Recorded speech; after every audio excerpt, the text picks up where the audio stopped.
Three rich men refuse to pay the waitress until the billionaire owner shows up behind them. The afternoon sun filtered through the tall windows of the harbor house, casting warm light across the polished wooden tables. Sarah Mitchell moved between them with practiced grace, balancing plates and wearing a smile that hid her exhaustion. At 28, she had been working double shifts for 3 months now, saving every penny she could for her mother's medical treatments. Table 7 had been occupied for nearly 2 hours by 3 men in expensive suits. They laughed loudly, ordering the most expensive items on the menu, their voices carrying across the quiet restaurant. Sarah had served them attentively, refilling their glasses, ensuring every detail was perfect. Now, as she placed the check on their table, she felt the shift in atmosphere immediately. The man in the center, perhaps in his early 30s with slicked-back hair, picked up the bill and laughed. "You expect us to pay this?" His companions, both similarly dressed in designer suits, joined in his amusement. Sarah's heart began to beat faster. "Yes, sir, that's the total for your meal and drinks." "Here's the thing, sweetheart," the second man said, his expensive watch catching the light as he gestured dismissively. "We don't think the service was worth this price. Actually, we don't think it was worth anything at all." The third man leaned back in his chair, arms crossed. "You're just a waitress. You should be grateful we even came here. Consider our presence payment enough." Sarah felt her hands trembling slightly. She had dealt with difficult customers before, but something about their casual cruelty made this different. "Gentlemen, I need to ask you to settle your bill. It's restaurant policy." "Policy?" The first man laughed again. "Do you know who we are? We're investment bankers. We make more in an hour than you probably make in a month. We decide what things are worth, and this," he tapped the check, "isn't worth our time." Around them, other diners were beginning to notice. An elderly couple at a nearby table looked uncomfortable. A family with children watched nervously, but no one spoke up. Sarah's throat felt tight. She thought of her mother in the hospital, of the bills stacking up, of her younger brother counting on her. "Please, I really need you to pay. If you don't, it comes out of my wages." "Not our problem," the second man said coldly. "Maybe you should find a better job if this one doesn't pay well." The 3 men started to stand, preparing to leave. Sarah stepped forward, her voice shaking but determined. "I can't let you leave without paying. I'll have to call the owner." "The owner?" the first man scoffed. "You mean Robert Harrison, the guy who owns half the restaurants in this city? You think a billionaire is going to care about one unpaid bill? He probably doesn't even remember hiring you." Sarah felt tears threatening, but she refused to let them fall. She pulled out her phone, her fingers hovering over the numbers. She had never called Mr. Harrison directly before. He was a distant figure, someone she had only seen twice in her 2 years working here. Just as she was about to dial, the front door opened. A man in his late 40s stepped inside. He wasn't wearing a suit, just a simple button-down shirt and khakis. His salt-and-pepper hair was slightly disheveled, and he carried an air of quiet authority that seemed to fill the space without effort. Robert Harrison had come to the harbor house to check on renovations in the kitchen, but as he entered, he immediately noticed the tension at table 7. "Is there a problem here?" His voice was calm but carried across the room. The 3 young men turned, their expressions shifting from arrogance to uncertainty. They didn't recognize him in his casual clothes. "No problem," the first man said quickly. "Just a misunderstanding with the help." Sarah found her voice. "Mr. Harrison, these gentlemen are refusing to pay their bill. They've been here for 2 hours, ordered extensively, and now they're saying the service wasn't worth paying for."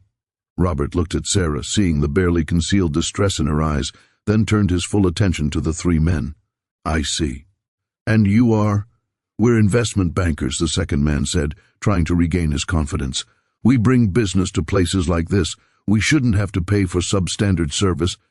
"Substandard service," Robert repeated slowly. He walked closer to their table, picking up the check. "You ordered the lobster, the aged steak, and 3 bottles of our reserve wine. You've been sitting here enjoying our restaurant for hours, and now you think you shouldn't pay because the woman who served you doesn't meet your standards?" "Look, we don't have time for this," the third man said. "We're busy professionals." Robert's expression hardened. "I'm going to tell you something about this woman you're dismissing so easily. Sarah Mitchell has worked here for 2 years. She's never been late once. She takes extra shifts to help her colleagues. She remembers regular customers' names and their favorite orders. Last winter, when we had that terrible storm, she walked 3 miles through the snow to make sure we wouldn't be short-staffed. Sarah's eyes widened. She hadn't realized Mr. Harrison knew any of this about her. "And do you know why she works so hard?" Robert continued. "Because she's supporting her mother through cancer treatment and putting her younger brother through college. She does this with grace and dignity, even when she has to deal with people like you." The restaurant H had gone completely silent. Every customer was watching now. "You say you're investment bankers," Robert said quietly. "You measure value in dollars. But let me tell you about real value. Sarah creates value every day by treating people with respect, by working honestly, by showing up even when life is difficult.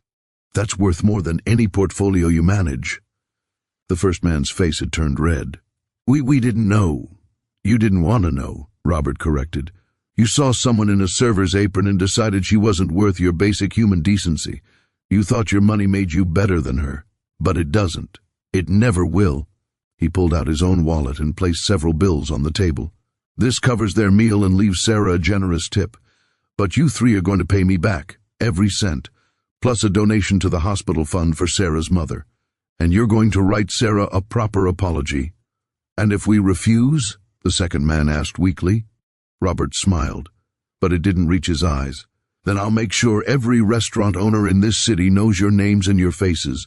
I'll make sure your firm knows how you represent them in public. I'll make sure that everywhere you go, people remember you as the men who tried to cheat a hardworking waitress out of her wages." The 3 men exchanged glances. Their arrogance had completely evaporated. Silently, they pulled out their wallets and placed more than enough money on the table. "The apology," Robert reminded them. They turned to Sarah, their eyes unable to meet hers directly. "We're sorry," they mumbled, one after another. "We were wrong." Sarah nodded, accepting their apology with more grace than they deserved.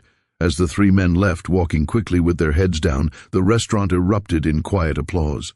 Sarah stood there, overwhelmed, tears finally spilling down her cheeks. Robert turned to her with a gentle smile. "Are you all right?" I don't know what to say," Sarah whispered. "Thank you doesn't seem like enough." "You don't need to thank me," Robert said. "You stood up for yourself. That took courage. I just made sure you didn't have to stand alone." He paused, then added, "Actually, I've been meaning to talk to you. We're opening a new location next month, and I need a manager I can trust, someone who understands that a restaurant isn't just about food, it's about treating people with dignity. Would you be interested?" Sarah's hand flew to her mouth. "A manager position? Better pay, better hours, and health insurance that will help with your mother's treatments," Robert confirmed. "You've earned it, Sarah. This job isn't charity, it's recognition of your value." That evening, as Sarah finished her shift, she thought about what had happened. She thought about how close she had come to being cheated and humiliated, and how a moment of unexpected kindness had changed everything. She realized something important. Dignity isn't something that can be taken from you. It's something you carry inside, regardless of your job title or bank account.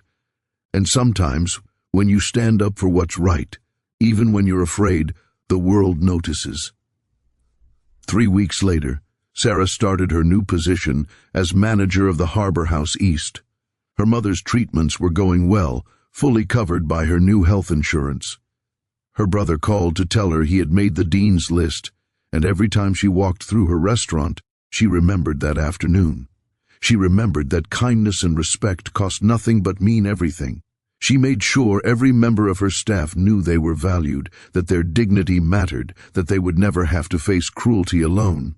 The 3 investment bankers never returned, but their story spread, a reminder that true success isn't measured by the size of your wallet, but by the size of your character.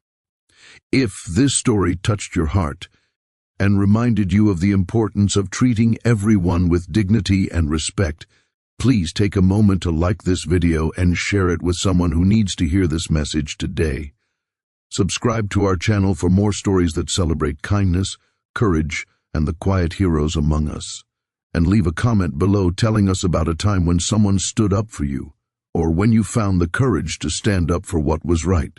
Your story matters, and it might inspire someone else. Thank you for listening.